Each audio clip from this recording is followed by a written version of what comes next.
Colour plays a vital part in our lives, spiritually speaking, as this fascinating chapter reveals.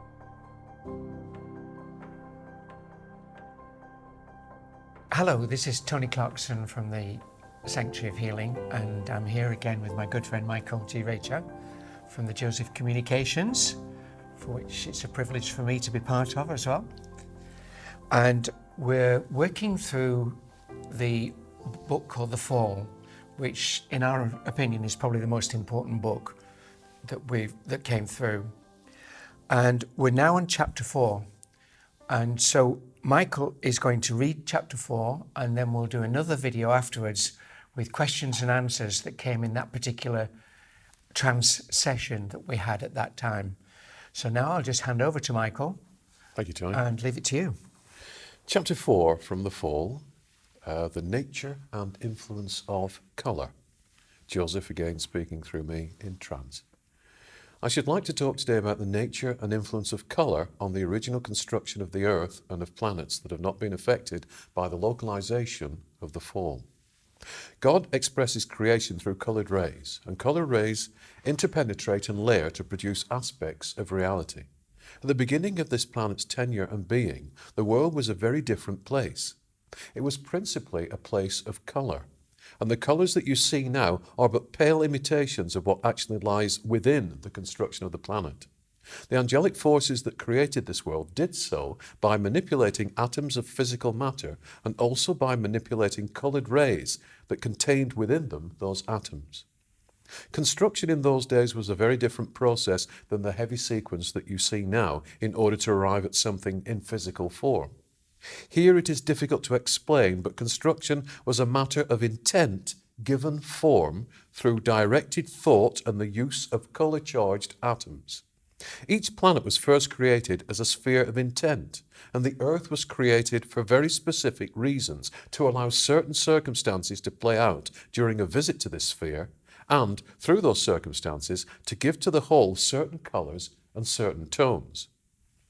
My emphasis on colour is an attempt to describe the issuing forth of angelic intent, the inhabitation of angelic beings within an area of angelic intent, and the bringing back of messages and experience to the Godhead through the medium of colour. In other words, the physicality was created through manipulation of colour. The experience was quite literally coloured, whilst the beings that chose to visit the earth were here. Then, in order to enhance the Godhead, the results of that experience were directed back to the Godhead as coloured rays, because the angelic beings that you really are communicate principally through coloured rays. You are used to communicating through speech, through hearing, through touch, and through the other physical senses. But the angelic thought process manifests itself as bursts of colour. So, before the angelic being detaches itself, as it were, from the Godhead in order to experience a sense of individualization and to bring back to the Godhead the results of having experienced that individualization, the purest form of angelic being is invisibility. It has no being in the sense of perceivable form, but the angelic being can express itself through the bursts of colour that it brings forth.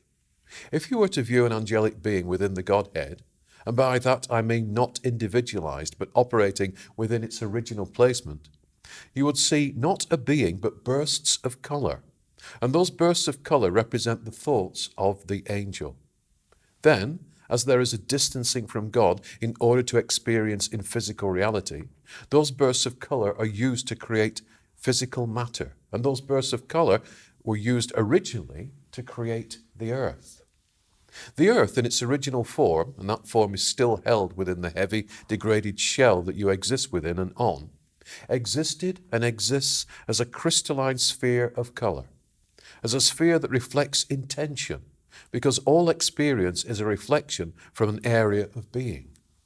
The original intent of this planet and of every planet that you see was and is to confine experience to an area of reflection, so that the beings existing within that bubble of experience give out into the experience, and rays of intent that are manipulated by the wishes of the individual are reflected back into that individual and then carried back to the Godhead. It is a complex notion to put into physicality, because I am trying to translate something that is essentially crystalline and more etheric than that even, into a heavy matter world. The planet was a sphere of experience. It did not have the weight and the solidity that it has now, and were you to look at it from space and see it interacting with angelic beings as they originally existed here, you would see a kaleidoscope of colour as the wishes of the angelic beings interacting with the wishes of the other angelic beings within the sphere bounced off the edges of the sphere of intent, which is transparent, and were transmitted back to those beings in order that they might experience certain sets of circumstances. So you would see from space not the blue-green sphere with clouds you see at the moment, but a sphere of influence that would look like a wonderful coruscating jewel that is constantly changing, and every area of that sphere would have patterns of colour scintillating against other patterns of colour. That was the extent of physicality. In the beginning, the angelic beings residing within the sphere sought nothing more than to experience at a level that was slightly more physical than the level that they had come from, which was complete integration with God. Therefore, compared to what you see now, the world was a very abstract place. It was an artistic, creative place where you would exist within thoughts of possibility, where you would experience reality that was not as dense as this chair. Here Joseph is referencing the chair that I was sitting on at the time, but was a dreamscape of changing thought. The delight at that time was not only the joy of bringing back those thought potentials to God, but also the delight of interaction, the delight of seeing from the illusion of individualization and integration with others who were undergoing the illusion of individualization and coexisting with them in certain patterns of thought.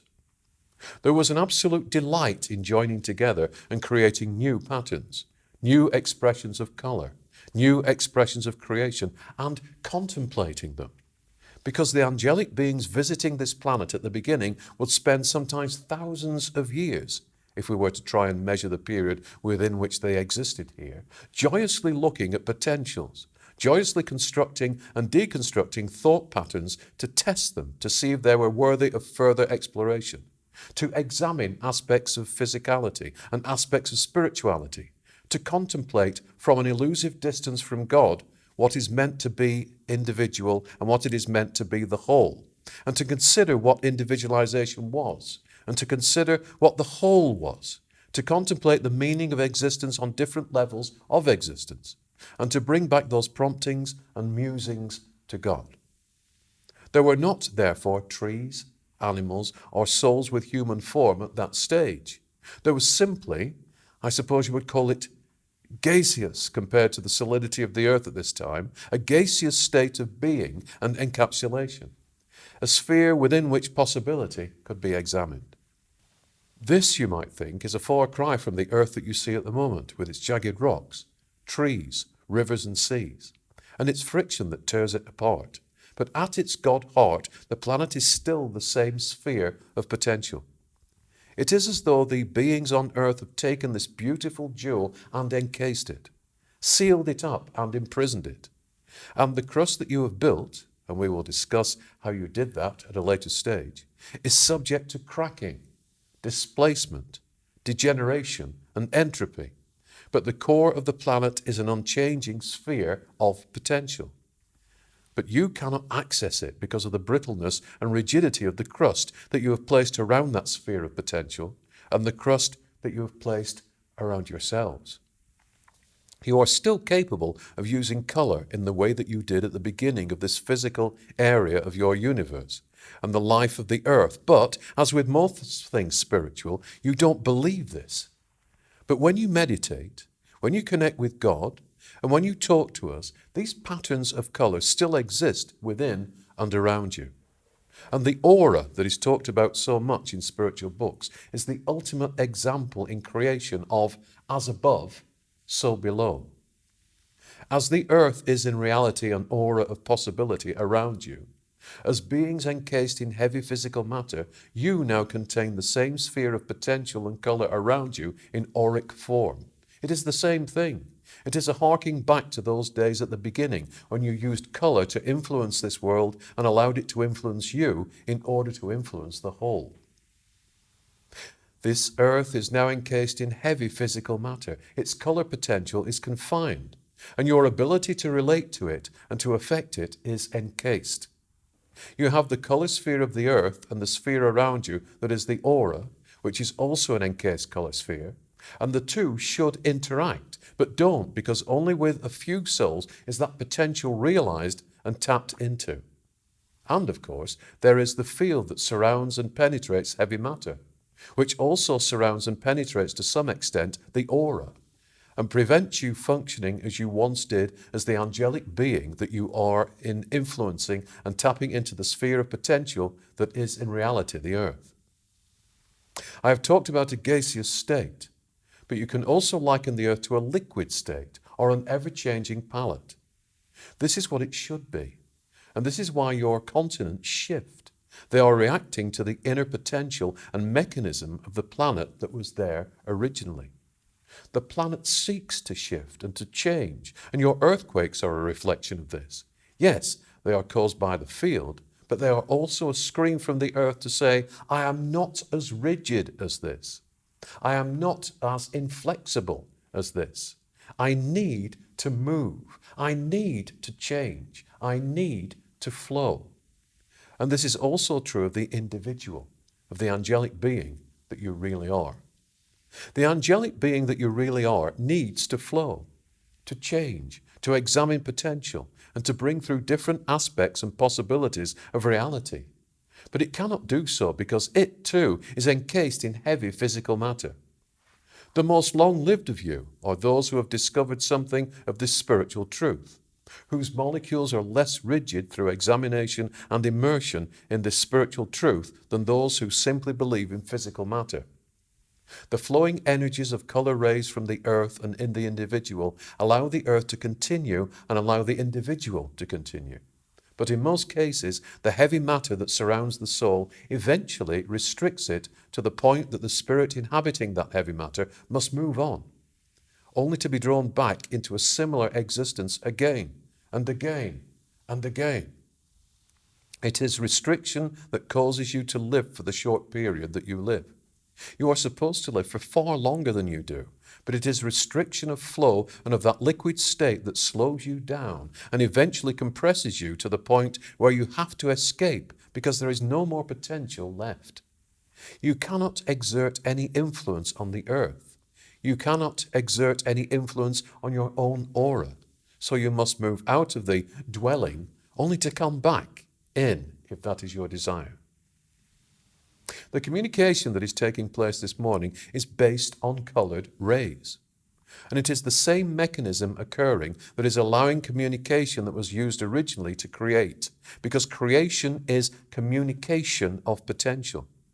It is communication of possibility. At its heart, all communication between angelic beings, and you are angelic beings, is examining potential and evolution of possibility. And so your most mundane conversations hold within them at core that examination and questing for immersion in and contemplation of possibility. The words that you speak to each other on a daily basis are also heavy matter. Isn't it true that your core emotions are only reflected darkly in what you say to people? And this is because your communications as an angelic being are actually coloured rays. But your coloured rays cannot be seen at the moment because of the effects of the fall, and so you condense them. They are encapsulated within the sound vibrations that you give out in order to draw attention to yourself and to communicate with others. I am suggesting to you, the reader of this book, please contemplate that all communication is, at core, a desire to express the need to immerse yourself in fluid possibility, the need to examine reality and potential, and to bring through new potential. All communication at source, as the angelic being you are, is colour, coloured rays that manipulate and change the sphere of influence that you live in. So your aura, which is a sphere of colour, energy and potential, is encapsulated by heavy matter. Your communication is encapsulated by heavy matter. Your sight is encapsulated by heavy matter. Were you to look into this world psychically, you would see its crystalline basis. You would see the energy that is inherent in every form. But again, you are immersed in heavy matter to such an extent that all you see is that heavy matter reflected back at you. So you are imprisoned. You are imprisoned in that you feel you cannot create as you once did and don't understand how you once created. You are imprisoned in your speech and your communication because there is heavy matter surrounding the core intention of your words. You are imprisoned in your sight because you cannot see the glory that is right in front of you because of the effects of heavy matter and your eyes only operating physically at a frequency that harmonizes with the heavy matter around you. Your senses then are imprisoned, but each of those senses has within it the spiritual equivalent, and the spiritual equivalent exists to allow you to be a limitless conveyor of possibility and constructor of reality through the use of colored rays. When you refer to God saying, "Let there be light," it was actually you who said, "Let there be light," as we have examined earlier in the book. But a better analogy would be, let there be color.